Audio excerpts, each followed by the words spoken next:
We'll guide you through how to track milestones in Asana. If you find this helpful, consider subscribing and liking the video. First, open your Asana dashboard on your computer. Once you're in, select the project where you want to track milestones. Now, you should see a list of tasks and sections. Milestones in Asana are simply tasks designated to represent significant checkpoints. To create one, click on the Add Task button and enter a name for your milestone. After you've named it, click the task to open the Task Details pane on the right.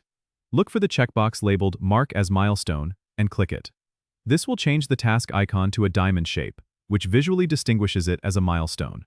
You can set a due date for your milestone by clicking on the calendar icon and selecting your desired date.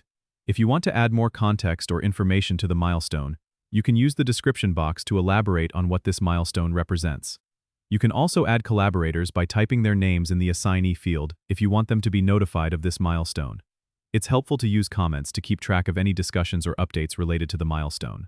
To view all milestones in your project, you can switch to the timeline or calendar view where milestones will appear prominently. These views allow you to see the progression and ensure that your project stays on track. Remember, milestones are a great way to track progress and celebrate key achievements in your project. Don't forget to subscribe and comment if this helped you out.